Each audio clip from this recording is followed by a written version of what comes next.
Hello friends, मैं देवेन आर्य और आज के वीडियो में हम बात करने वाले हैं मानव पाचन तंत्र के बारे में। आपको पता है मानव पाचन तंत्र कितना इम्पोर्टेंट है कक्षा 10वीं विज्ञान के लिए। और जितने भी आपके एग्ज़ाम्स होती है उनमें बड़ी बड़ी एग्ज़ाम्स में इससे क्वेश्चन पूछे जाते हैं। तो यहाँ पर एक चित्र है मानव पाचन तंत्र का, जिसमें आप देख सकते हैं कि किस प्रकार से हम आहार को मुँह के द्वारा ग्रहण करते हैं और इसोफेगस के द्वारा वो अमाशय में आता है और अमाशय में आने के बाद जो भोजन है वो छोटी आंत में चला जाता है। छोटी आंत में जाने से पहले उसमें यकृत यानी कि लीवर और अग्नाशय यानी कि पैंक्रियाज के द्वारा कुछ एंजाइम्स डाले जाते हैं ताकि छोटी आंत में भोजन का पूर्ण पाचन हो सके। फिर छोटी आंत से भोजन जो है ना स्वांगीकरण और अवशोषण के बाद में मल त्याग के लिए बड़ी आंत में आ जाता है, जहाँ पर इसमें से पानी का जो है अवशोषण हो जाता है और आपके गोदा द्वार द्वारा मल को त्याग दिया जाता है। पूरी प्रोसेस होती है। अभी जो प्रोसेस होती है इसके 5 चरण होते हैं, है ना। कौन कौन से 5 चरण होते हैं? सबसे पहला चरण होता है आपका अंतर्ग्रहण, पाचन, अवशोषण, स्वांगीकरण, बहिक्षेपण। ठीक है। अब पाचन की परिभाषा हम देखते हैं। पाचन यानी क्या होता है कि हमारी बॉडी को एनर्जी की आवश्यकता होती है और एनर्जी हमको भोज्य पदार्थों को जब हम खाते हैं और जब उनको टुकड़ों में तोड़ा जाता है, उनका जो है अपचयन किया जाता है, तो कार्बोहाइड्रेट, वसा और प्रोटीन, इन तीनों ही चीज़ों का पाचन होता है। पानी, मिनरल्स और जो भी आपके विटामिन्स होते हैं इनका पाचन नहीं होता है। तो कार्बोहाइड्रेट का भी जो पाचन होता है तो इससे हमको ग्लूकोज प्राप्त होता है जिसको हमारी कोशिकाएं ग्रहण करती है। वसा से हमको वशीय अम्ल प्राप्त होता है। प्रोटीन से हमको अमीनो अम्ल प्राप्त होता है, तभी जाकर हमारी बॉडी इनको एब्जर्व कर पाती है और इनसे एनर्जी क्रिएट कर पाती है। तो यहाँ पर हम देखते हैं पाचन की परिभाषा क्या है कि पाचन एक प्रकार की अपचय क्रिया है जिसमें आहार के बड़े अणुओं को छोटे छोटे अणुओं में बदल दिया जाता है।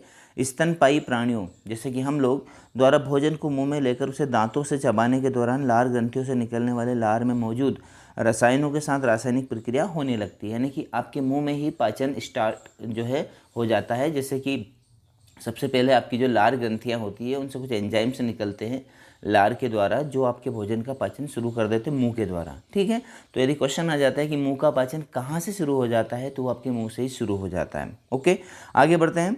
अब 5 चरण हमको देखना है। तो सबसे पहले हम देखते हैं कि जब हमारे मुंह में भोजन जाता है और दांत उसको चबा लेते हैं, उसके बाद क्या होता है कि जब मुंह में 3 जोड़ी लार ग्रंथियां होती है, जिनको हिंदी में कहा जाता है अधोजिह्वा ग्रंथि, अधोजंब ग्रंथि और उपकर्ण ग्रंथि, जिनको इंग्लिश में हम पैरोटिड, सब मैंडिबुलर और सब लिंगुअल ग्रंथि कह सकते हैं। ठीक है, देख सकते हैं आप, सब लिंगुअल ग्रंथि भी है, पैरोटिड भी और सब मैंडिबुलर भी ग्रंथि। इसमें पैरोटिड सबसे बड़ी लार ग्रंथि होती है और सब लिंगुअल सबसे छोटी लार ग्रंथि होती है। अब ये जो लार ग्रंथियाँ होती है इनसे है ना एंजाइम्स निकलते हैं, जिससे पहला एंजाइम निकलता है टाइलिन, दूसरा निकलता है लाइसोजाइम। टाइलिन जो एंजाइम निकलता है वो स्टार्च का पाचन शुरू कर देता है। हम जो भोज्य पदार्थ खाते हैं उसमें कार्बोहाइड्रेट होता है स्टार्च के रूप में, उसका पाचन यहीं से शुरू हो जाता है। और इसके बाद में जो लाइसोजाइम एंजाइम होता है वो जीवाणुओं को मारने का काम करता है, यानी कि आपके भोजन में यदि कोई है ना बैक्टीरिया वगैरह आ गए हैं तो मुंह में है ना उनको मारने का काम कौन करता है? Lysozyme enzyme. ठीक है, आगे बढ़ते हैं।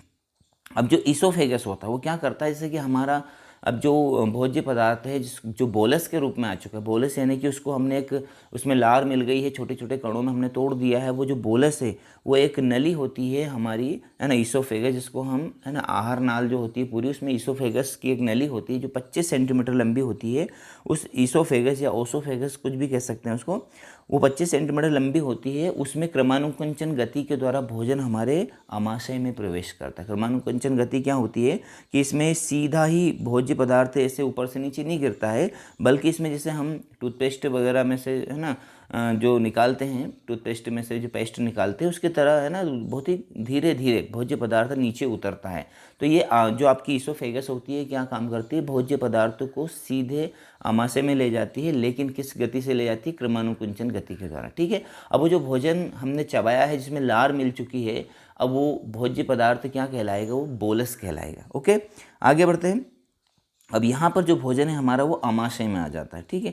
अब अमाशय क्या होता है आपको पता है? अब अमाशय के बारे में आपने थोड़ा बहुत सुना होगा कि अमाशय में हाइड्रोक्लोरिक अम्ल निकलता है ना। वो हाइड्रोक्लोरिक अम्ल क्या करता है? वो भोज्य पदार्थों को अम्लीय कर देता है, जो बोलस आया है उसको, और साथ में कुछ मतलब जो है कीटाणुओं को मारने का काम भी करता है। जो कीटाणु लाइसोजाइम से नहीं मरे थे, जो बैक्टीरिया, वो यहाँ पर अमाशय में आकर है ना वो हाइड्रोक्लोरिक अम्ल उनको निपटाता है। तो जो बोलस है लिखा हमने, वो ग्रसनली अवरोधनी के माध्यम से ग्रास नली से अमाशय में प्रवेश करता है। अमाशय अब जो होता है वहाँ पर हाइड्रोक्लोरिक अम्ल होता है, साथ में वहाँ पर कुछ एंजाइम से भी निकलते हैं। तो हम देख लेते हैं आमाशय के 3 पार्ट से कौन कौन से होते हैं। सबसे पहला पार्ट होता है कार्डियक, जो कि हम है ना, जो नली के बिल्कुल पास में पाया जाता है इसोफेगस के, और इसी में जो है आपका HCl बनता है। और कार्डियक इसको नाम क्यों दिया गया है, क्योंकि कार्डियक यानी कि हार्ट के थोड़ा पास में होता है। फंडिक दूसरा जो है आमाशय का पार्ट होता है, और तीसरा उसकी बॉडी होती है, और जो चौथा होता है पाइलोरस। पाइलोरस है ना, इसको हम पाइलोरिक भी कह सकते हैं। ठीक है, तो ये जो 3 पार्ट्स होते हैं, तीनों पार्ट के अपने अपने काम है। सबसे पहले कार्डियक वाले भाग में HCl बनता है। ओके, इसके बाद में जो फंडिक होता है, फंडिक में कुछ ऐसी संरचनाएं होती है, रूजी होती है ना, जहाँ पर जो कांटिनुमा संरचना होती है जो भोजन को ज़्यादा समय तक रोक के रखती है। अब जो आपका आमाशय होता है, इसमें हाइड्रोक्लोरिक अम्ल जो निकलता है उसका pH 2 होता है, यानी कि बहुत ही है ना खतरनाक, ये बहुत ही प्रबल अम्ल होता है। इस अम्ल से हमारे आमाशय की रक्षा कौन करता है, तो एक यहाँ पर श्लेष्मा है, जिसको हम म्यूकस कह सकते हैं, उसकी एक अस्तर होती है आमाशय में, जो कि भोज्य पदार्थ को भी रोक के रखती है, और साथ में उस HCl से हमारे पेट की, हमारे आमाशय की रक्षा करती है। पाइलोरिक वाला भाग बहुत ही इंपॉर्टेंट है। इसमें क्या होता है, पाइलोरिक वाले भाग में गैस्ट्रिक ग्लैंड होती है। इन गैस्ट्रिक ग्लैंड से गैस्ट्रिक जूस निकलता है, और उसमें 2 एंजाइम पाए जाते हैं। यहाँ पर हमने लिखा है ना, लिखा हमने कार्डियक वाले भाग में HCl एसिड होता है, पाइलोरिक वाले भाग में जठर ग्रंथि से जठर रस निकलता है, जिसमें रेनिन और पेप्सिन एंजाइम होते हैं। अब रेनिन क्या करता है, दूध को दही में, और पेप्सिन जो होता है वो प्रोटीन को पेप्टोन में बदल देता है। ठीक है, प्रोटीन का पाचन कहाँ पे शुरू हो जाता है, आमाशय में। अब ये जो 2 एंजाइम निकलते हैं बहुत ही इंपॉर्टेंट है। रेनिन क्या करता है, दूध को दही में दूध में जो कैसिन होता है ना, उसको कैसिनो प्रोटीन में चेंज करने का काम जो है वो कौन करता है, रेनिन करता है। और पेप्सिन क्या करता है, ये पेप्सिन प्रोटीन को पेप्टोन में बदल देता है, और पेप्टोन आगे फिर और जो है धीरे धीरे क्या करता जाता है, उसका जो डाइजेशन होता चला जाता है। तो आमाशय बहुत ही इंपॉर्टेंट पार्ट होता है, क्योंकि आमाशय में क्या होता है, भोजन लगभग 4 घंटे रुकता है, और यहाँ पर भोजन का पूरी तरह से है ना, उसको क्या बना दिया था, काइम बना दिया। बोलस जो आया था, बोलस को हमने काइम बना दिया ना, उसको बिल्कुल अम्लीय कर दिया।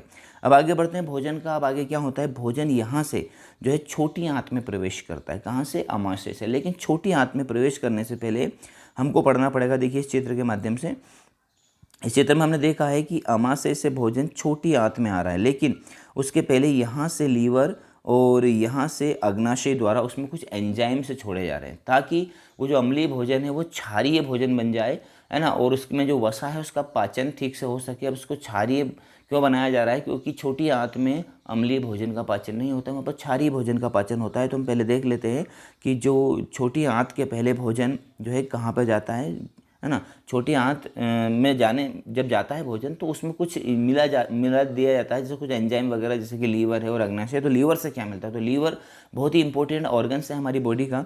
तो देखते हैं, यकृत शरीर का एक अंग है जो केवल कशेरुकी प्राणी में पाया जाता है। इसका कार्य विभिन्न चयापचयों को डिटॉक्सिफाई करना, प्रोटीन को संश्लेषित करना, और पाचन के लिए आवश्यक जैव रासायनिक बनाना है। ठीक है, मनुष्यों में यहाँ पेट के दाहिने ऊपर हिस्से में डायफ्राम के नीचे स्थित होता है, और मानव शरीर की सबसे बड़ी ग्रंथि है जो पित्त का निर्माण करती है। वेरी इंपॉर्टेंट पॉइंट है, पित्त का निर्माण करती है, यानी कि बाइल जूस का निर्माण करती है।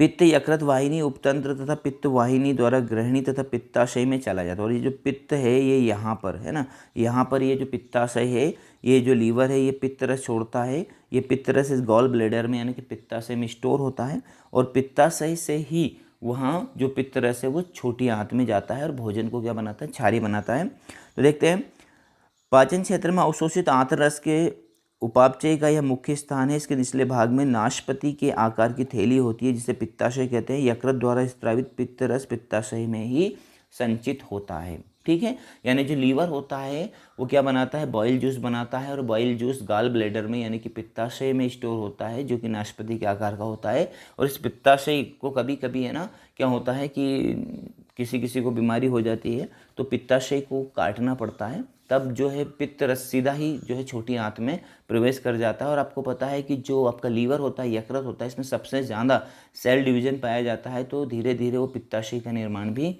कर लेता है। ओके, यानी कि यदि आपके लीवर में यदि उसको काट भी दिया जाए आधा, तो भी आपका शरीर ठीक से काम करेगा, क्योंकि थोड़े दिनों के बाद में इसमें सेल रिप्रोडक्शन के द्वारा वापस से आपका पूरा का पूरा जो है लीवर निर्मित हो जाता है। ठीक है, अब बात करते हैं कि जब छोटी आंत में भोजन जाता है, उसमें से लीवर के द्वारा पित्तरस मिल गया। अब पेंक्रियाज की क्या भूमिका, पेंक्रियाज आप देख सकते हैं, इस संरचना को हम पेंक्रियाज कहते हैं, है ना, आपके सामने है, देखते हैं। पेंक्रियाज से क्या निकलता है, पेंक्रियाज यानी अग्नाशय, ये जो अग्नाशय है इस अग्नाशय से पूर्णपाचक एंजाइम निकलते हैं। और पूर्णपाचक एंजाइम कौन कौन से होते हैं, तो पूर्णपाचक एंजाइम आपके सामने लिखे हैं। पहला है लाइपेज, एमाइलेज और प्रोटीएज। प्रोटीएज को हम ट्रिप्सिन भी कह सकते हैं। तो पहले हम देख लेते हैं कि ये जो अग्नाशय ये होता क्या है। तो अग्नाशय से 3 पूर्णपाचक एंजाइम लाइपेज, एमाइलेज, ट्रिप्सिन निकलते हैं जो क्रमशः वसा, स्टार्च और प्रोटीन का पाचन करते हैं। ठीक है, जैसे कि हमारे आमाशय में जो पेप्सिन ने प्रोटीन को पेप्टोन में बदला था, उसी पेप्टोन को यहाँ पर आपका जो ट्रिप्सिन होता है वो पेप्टाइड में चेंज कर देता है। यानी यहाँ पर वसा का पाचन भी करने के लिए लाइपेज होता है और स्टार्च का पाचन करने के लिए एमाइलेज निकलता है। तो तीनों ही पाचक एंजाइम कहाँ से निकलते हैं, अग्नाशय से यानी कि पेंक्रियाज से निकलते हैं। ठीक है, अब भोजन हमारा चला जाता है, यानी इन सारी क्रियाओं के द्वारा भोजन चला जाता है छोटी आंत में। अब छोटी आंत को हम फिर से देख लेते हैं, छोटी आंत में क्या होता है। तो छोटी आंत में देखिए, छोटी आंत जो कि सबसे लंबी है ना आंत होती है, सबसे लंबी नली होती है, लगभग 20 से 25 फीट इसकी जो है लंबाई होती है, क्योंकि इसमें भोजन है ना पूरी तरह से पाचित हो जाता है। तो छोटी आंत को हम 3 भागों में डिवाइड कर सकते हैं। छोटी आंत के 3 भाग कौन कौन से हैं, पहला है ड्यूडेनम, जेजुनम और इलियम। ठीक है, तो ड्यूडेनम कहाँ कौन सा भाग है, जहाँ पर लीवर से पित्तरस छोड़ा गया है और अग्नाशय से है ना क्या 3 पूर्णपाचक एंजाइम छोड़े गए हैं। इसके बाद में जो जेजुनम होता है वो भोजन को है ना फैलने के लिए स्थान प्रदान करता है। और जो इलियम वाली संरचना होती है, इलियम वाली संरचना जो होती है इसमें से इरिप्सिन एंजाइम निकलता है। और इरिप्सिन जो एंजाइम होता है वो जो हमारा पेप्टोन पेप्टाइड बन के आया था प्रोटीन, उसको किस में चेंज कर देता है, उसको अमीनो अम्ल में चेंज कर देता है। यानी कि छोटी आंत में भोजन का पूर्ण पाचन हो जाता है। तो हमने पाचन के कितने पार्ट्स पढ़े अभी तक, पहला अंतर्ग्रहण, पाचन। अब छोटी आंत में 2 चीज़ें होती है, एक तो अवशोषण भी होता है ना, जो चीज़ जिसको जहाँ पर चाहिए एंजाइम है ना उसको बना देते हैं, तो वो अवशोषण भी हो जाता है, स्वांगीकरण भी हो जाता है। ठीक है, जैसे कि हमको वशीय अम्ल मिल गए, अमीनो अम्ल मिल गए और हमको ग्लूकोज मिल गया। अब हम बात करेंगे है ना आगे क्या होता है, आगे की प्रोसेस, इसको आप थोड़ा सा पढ़ लीजिए और इसके आप नोट से ज़रूर बना लीजिएगा। छोटी आंत में पूर्ण पाचन हो जाता है। अब छोटी आंत से यहाँ पर हमने लिखा है, छोटी आंत में एक इम्पोर्टेंट चीज़ होती है, उसको आप देखना जरूरी है। छोटी आंत में कौन कौन से एंजाइम पाए जाते हैं, तो पहले तो ये 5 एंजाइम निकलते हैं, सुक्रोज, माल्टोज, इरिप्सिन, लैक्टोज और लाइपेज। ठीक है, तो ये लाइपेज के बारे में हमने पढ़ा है कि वसा का पाचन करता है। लैक्टोज क्या करता है, ये भी स्टार्च का पाचन करता है। इरिप्सिन बहुत ही इंपॉर्टेंट एंजाइम होता है, इरिप्सिन के द्वारा क्या होता है, जो पेप्टाइड था वो अमीनो अम्ल में चेंज हो जाता है। माल्टोज भी स्टार्च का पाचन करता है, सुक्रोज भी स्टार्च का पाचन करता है। अब छोटी आंत में जो ये इसकी नली होती है, इसको जब हम है ना इसकी जो है माइक्रोस्कोप में देखते हैं तो इसमें कुछ ऐसी उंगली नुमा प्रवर्ध पाए जाते हैं, इनको हम विली कहते हैं। ये उंगली नुमा प्रवर्ध क्या करते हैं, इस भोजन के अवशोषण में और स्वांगीकरण में बहुत ज़्यादा हेल्प करते हैं, क्योंकि ये सतही क्षेत्रफल को बढ़ा देते हैं, जिससे भोजन को फैलने के लिए ज़्यादा स्थान मिल जाता है। और उसमें से जो भी वशीय अम्ल, अमीनो अम्ल और जो है ना आपके ग्लूकोज वगैरह लेने होते हैं वो हमारी बॉडी को ऑब्जर्व हो जाते हैं बहुत ही आसानी से। तो इसमें एक इम्पोर्टेंट संरचना पाई जाती है, इसको विली कहते हैं, ये उंगली नुमा प्रवर्ध होते हैं। ठीक है, अब आगे बात करते हैं कि बड़ी आंत का काम क्या है। अब जब भोजन पूरा पाचित हो गया है और उसमें सब सिर्फ क्या बचा है, अपशिष्ट पदार्थ बचे। अब वो अपशिष्ट पदार्थ जो है वो बड़ी आंत में प्रवेश करते हैं। बड़ी आंत में तो बड़ी आंत की कुल लंबाई 1.5 मीटर होती है, परंतु ये छोटी आंत से मोटाई में अधिक होने के कारण बड़ी आंत कहलाती है। यानी इसका जो व्यास होता है वो छोटी आंत के व्यास से बड़ा होता है, यानी इसकी जो मोटाई होती है वो ज़्यादा होती है, इसलिए इसको बड़ी आंत कहते हैं। और छोटी आंत की लंबाई ज़्यादा होती है लेकिन उसका जो व्यास होता है वो कम होता है, इसलिए उसको छोटी आंत कहते हैं। इसका मुख्य कार्य जल एवं कुछ लवणों का अवशोषण करना है। बड़ी आंत का अंतिम भाग मलाशय कहलाता है, जहाँ अपचित पदार्थ मल के रूप में एकत्र हो जाता है और गुदाशय से निष्कासित कर देती है। तो देखिए जो ये आपका भोजन बड़ी आंत में आया, ये बड़ी आंत में क्या होता है, बड़ी आंत के भी जो है एक जिसको हम कह सकते हैं कोलोन जैसी संरचना होती है, ये कोलोन होते हैं। तो ये असेंडिंग कोलोन है, ये ट्रांसवर्स कोलोन है और ये डिसेंडिंग कोलोन से होते हैं। तो यहाँ पर क्या होता है, छोटी आंत से जो अपशिष्ट पदार्थ आता है उसमें जो पानी होता है, जो जल होता है, उसका अवशोषण इस बड़ी आंत में कर लिया जाता है। कभी कभी ये बड़ी आंत ठीक से पानी का अवशोषण नहीं कर पाती है, तो हमें क्या हो जाता है, डायरिया यानी कि दस्त लग जाते हैं और हमारा जो मल है वो बिल्कुल है ना पानी की तरह हो जाता है। तो उस बीमारी ये बड़ी आंत से संबंधित है। अब यहाँ से भोजन कहाँ चला जाता है, आपके है ना मल द्वार जो होता है वहाँ पर चला जाता है, आपके रेक्टम में स्टोर होता है और उससे गुदा द्वार द्वारा बाहर निकाल दिया जाता है। तो यहाँ पर आपका पाचन पूर्ण हो जाता है। इसमें एक बड़ी आंत में एक अपेंडिक्स संरचना पाई जाती है। अपेंडिक्स क्या है कि जब हम घास फूस खाते थे तो सेल्यूलोज को पचाने के लिए अपेंडिक्स काम आती थी, लेकिन अब हम है ना हमारा जो आहार है वो चेंज हो चुका है, इसलिए इस अपेंडिक्स को हम अवशेषीय अंग भी कहते हैं। और कभी कभी जब हम कुछ ज़्यादा ही है ना जैसे घास फूस वाली चीज़ खाते हैं, कुछ ऐसी चीज़ें खा लेते हैं तो अपेंडिक्स की जो क्रियाशीलता है वो बढ़ जाती है, तो हमें दर्द होने लगता है। डॉक्टर इसको काट कर अलग कर देते हैं। हालांकि इससे कोई परेशानी नहीं होती, लेकिन इसका ऑपरेशन कर दिया जाता है। तो फ्रेंड्स यहाँ पर आपका पूरा पाचन हो गया है ना। हमने अंतर्ग्रहण, पाचन, अवशोषण, स्वांगीकरण, बहिक्षेपण पाँचों ही चरण इसके देख लिए। यदि आपको कोई डाउट है तो आप प्लीज़ कमेंट बॉक्स में कमेंट कीजिएगा, है ना। मैं आपके जो है डाउट्स को क्लियर करने का प्रयास करूँगा। Thank you very much. इसी प्रकार के वीडियो देखने के लिए आप चैनल को सब्सक्राइब करें। वीडियो अच्छा लगा हो तो लाइक ज़रूर कीजिएगा। Thank you.